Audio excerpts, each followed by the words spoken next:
Comedy करते करते संसद पहुंचने की क्या सोच गई? और सब कहते हैं कि आप कॉमेडी करते हो, आप कॉमेडी करो, कॉमेडी की जरूरत संसद में क्यों?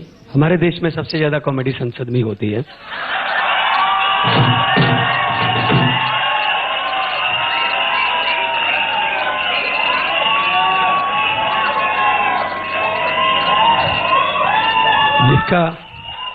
क्योंकि जिसका नाम स्पीकर है उसे बोलने नहीं देते।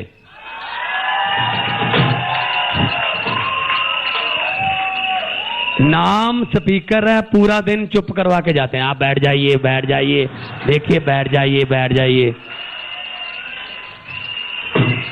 तो मैंने सोचा कि अगर यहाँ पे कॉमेडी हो रही है तो क्यों ना कुछ सीरियस चीजें वहां पे लेके जाएं। एक मुझे बीच मिले थे, मध्य प्रदेश से हैं वो, कहते मान साहब आप सांसद चुन के आ गए हैं। मैंने कहा जी बिल्कुल आ गए हैं।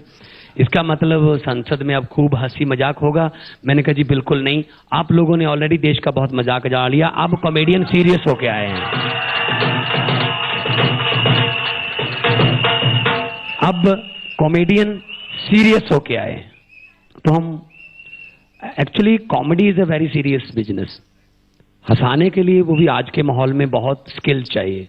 रुलाने के लिए तो प्याज ही चाहिए, टमाटर चाहिए, और क्या है।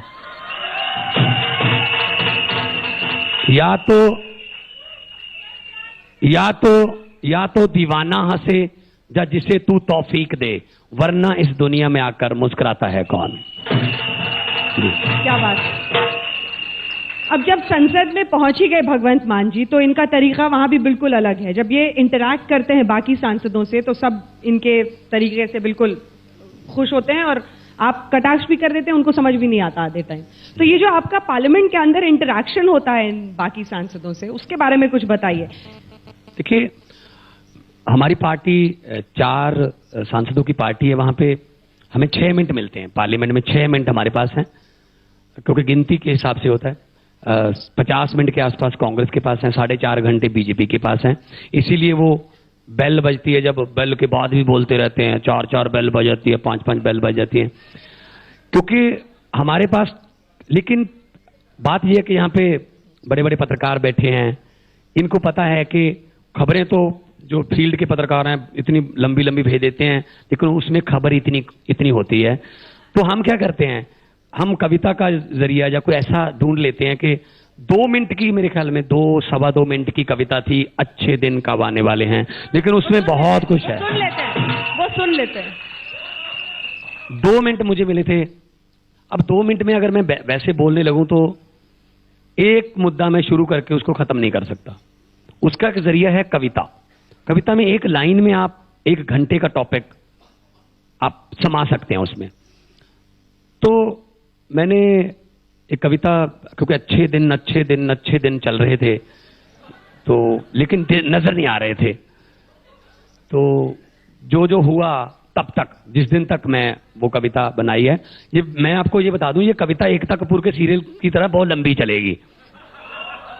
जो होता जाएगा इसमें ढालते जाएंगे। ये तो मैंने एकता कपूर का सीरियल शुरू कर लिया बस, जिसमें अगले जन्म तक भी चले जाते हैं, 7 जन्म की बातें करते हैं। तो 2 मिनट में बोलना था, बातें दिल में बहुत थी लेकिन टाइम कम है, तो मैंने कविता बनाई। तो जिसको मैंने जब पार्लियामेंट में बोला तो बहुत से को, जैसे आपने कहा, देर में समझ आया। खासतौर पे जेटली साहब बैठे थे सामने। जेटली साहब को लगा कि कविता है, चलो थोड़ा लाइटर मूड में भी कुछ आएगा। तो आप नोट करें, आप कुछ देखना, पहले 2-3 लाइनों पर जेटली साहब खुश हो रहे हैं, लेकिन जब उनको पता चला कि ये तो मुझ पर ही है, फिर आप उसके माथे पर पसीना देख सकते हैं। उस कविता को प्रयोगशाला में ले जाना। तो मैंने कहा, क्योंकि मैं वहां पे नेता बन के नहीं गया हूं, मैं वहां पे इनकी तरफ से गया हूं, सभी की तरफ से। क्योंकि मैंने देखा क्या बदल गया, चेंज क्या आ गया, क्या चेंज आ गया। जो इधर की सीटों पर बैठे थे वो उधर बैठ गए, जो इधर वाले थे वो इधर बैठ गए। सीट बदल, चेंज तो कुछ भी नहीं आया। सीट बदल। 117 एमपी ऐसे हैं बीजेपी में जो पिछली बार कांग्रेस में थे, तो उनके तो अच्छे दिन चल ही रहे हैं। तो मैंने अच्छे दिन पर एक कविता बनाई थी जो काफी मेरे ख्याल में सभी के, वैसे बीजेपी का एमपी मुझे बोला यार तुम हमारे घरों में भी घुसोगे। मैंने क्या हो गया? ये देख मेरे मोबाइल में मेरी पत्नी ने तेरी कविता भेजी है। मैंने कहा इसके में मेरा क्या कसूर है यार। तो मैंने कहा कि पहले किराया बढ़ाया रेल का, फिर नंबर आया तेल का, खुद ही 10 साल करते रहे नुक्ताचीनी, आते ही 2 रुपए किलो महंगी कर दी चीनी। हर कोई सपने दिखाकर आम आदमी को ठग रहा है। मोदी साहब अब हमें डर चीन से नहीं चीनी से लग रहा है। दुनिया मून पर, सरकार हनीमून पर, पूछ रहे पूरे देश के चाय वाले हैं, महंगाई की वजह से खाली चाय के प्याले हैं, लोगों को तो 2 वक्त की रोटी के भी लाले हैं। मोदी साहब प्लीज बता दीजिए अच्छे दिन कब आने वाले हैं। ये विसल बंद कर दो, ये विसल सुखविंदर के साथ ले जाए, विसल बंद करिए क्योंकि अच्छे दिन नहीं आए, विसल मारने वाले दिन अब ये नहीं आए। आगे है कि शायद पता नहीं है कि इराक है किस इलाके में, भारतीय इराक में फंसे हैं, सुषमा स्वराज गई ढाके में। क्या बांग्लादेश को विदेश मंत्रालय का ये वफद 10 दिन बाद नहीं जा सकता था? क्या कंधार की तरह विदेश मंत्री का जहाज बगदाद नहीं जा सकता था? हमारे देश के लोग तो बहुत हिम्मत वाले हैं जिन्होंने इस महंगाई के दौर में भी बच्चे पाले हैं। लूटने वाले ज्यादा, बस गिनती के रखवाले हैं। प्लीज मोदी साहब बता दीजिए अच्छे दिन कब आने वाले हैं। कल रात मेरे सपने में बुल ट्रेन आई, कल रात मेरे सपने में बुलेट ट्रेन आई।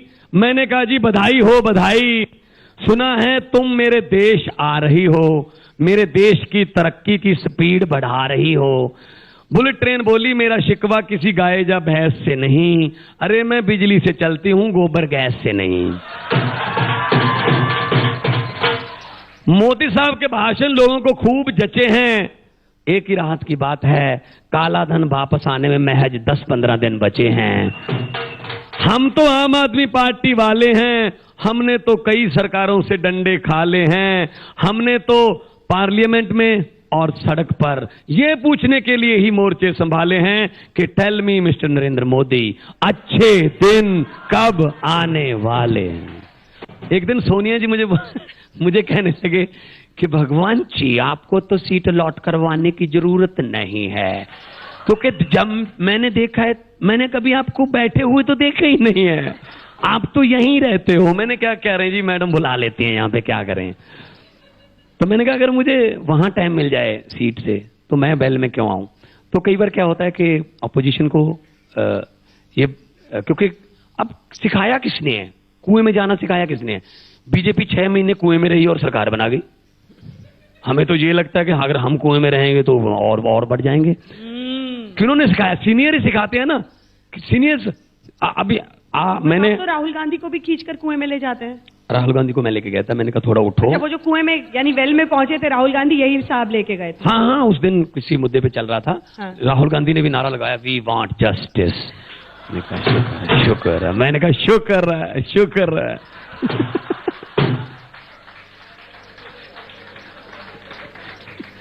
तो क्योंकि हम ऑब्जर्वर हैं, इधर उधर से बातें उठा लेते हैं। पहले ही दिन क्या हुआ, पहला दिन वहां पे एक अखबार ने लिखा भी था, क्योंकि पत्रकार ऊपर बैठे रहते हैं प्रेस गैलरी में। पहला दिन और हमारी पार्टी का बोलने का दिन अगला था, राष्ट्रपति के भाषण पे बोलना था। तो राजीव प्रताप रूडी जी बोल रहे थे, मुझे उन पर यकीन है। मैंने कहा ये 2-3 मौके मुझे मिलेंगे बोलने के, क्योंकि उनकी कमेंट्री मैंने सुनी थी, कमेंट्री में भी काफी गलतियां थी उनकी। तो मैंने कहा भाषण में भी पक्का होंगी कोई ना कोई। तो मैं आप यहाँ पे हेडफोन लगा के सुन रहा था, अचानक से उन्होंने बोला कि हो जाता है कई बार, जैसे दिल्ली में एक भूली भटकी पार्टी को मौका मिल गया था। मैं क्या mind your language mister Rudy. अध्यक्ष जी ये भूले भटके किसको कह रहे हैं? कौन? ये दिल्ली की जनता जिन्होंने 34% वोट दिया उनको भूले भटके कह रहे हैं, जो बीजेपी को वोट दे वो सियाने, जो इनको वोट ना दे वो भूले भटके। कैसे हो सकता है ये? तो अध्यक्ष महोदय ने कहा, रूडी जी आप अपने शब्द वापस लीजिए। मैंने कहा चलो जी वापस लीजिए। मैं फिर बैठ गया। ये मेरी पहली प्रेजेंटेशन थी पार्लियामेंट में। तो सभी पूछ लगे थे कहां से है, कौन है ये? अच्छा हाँ माने बटे चका, अच्छा हाँ माने कौन सा? अच्छा। अब बड़े बड़े घाघ बैठे वहां पे, कौन पता चलता हमें। तो मुझे उन पर फिर यकीन था। मैंने कहा एक मौका और पक्का मिलेगा। तो मैं फिर बैठ गया। अचानक से उन्होंने बोला कि यहां ऐसा भी है कि जब खुद पर केस हो जाता है तो अपनी पत्नी को मंत्री बना के खुद जेल में चले जाते हैं, तो पत्नियों को मंत्री बनाने का रिवाज आ गया। मैंने कहा जी अध्यक्ष महोदया इनसे पूछिए, इनके बगल में कौन बैठी है? हरसिमरत कौर। ये किसकी पत्नी है? ये किसकी पत्नी है? इनके पति डिप्टी सीएम, इनके ससुर सीएम, इनके भाई मंत्री, इनके परिवार में तो कोई अडल्ट बच्चे ही नहीं जो मंत्री ना हो, सिर्फ इनके बच्चे हैं। मैंने कहा बाल सभा बना के वो भी ले आओ।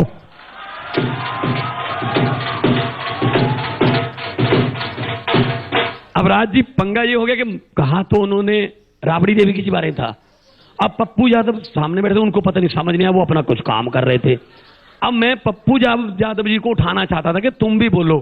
अब उसी में पप्पू जी को तो कुछ पता नहीं। फिर मैंने कहा अध्यक्ष महोदय ये राबड़ी देवी जी के बारे में बोल रहे हैं। पप्पू का अच्छा राबड़ी बारे बोला।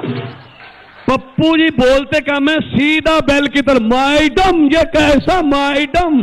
अरे वो सीधे गए और अभी 15 मिनट हुए थे तो अध्यक्ष महोदय ने सोचा ये पहले ही दिन, पहले 15 मिनट में लोग कुएं में आने लगे।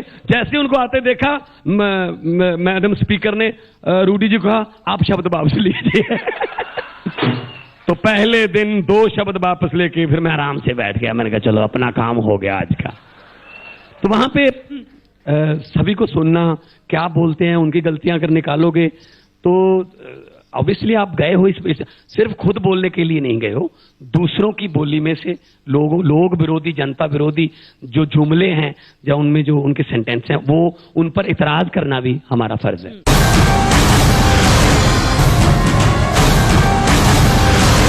युवाओं के लिए बहुत अच्छा मौका है। आप संसद को देखते हैं, संसद में लोगों को देखते हैं।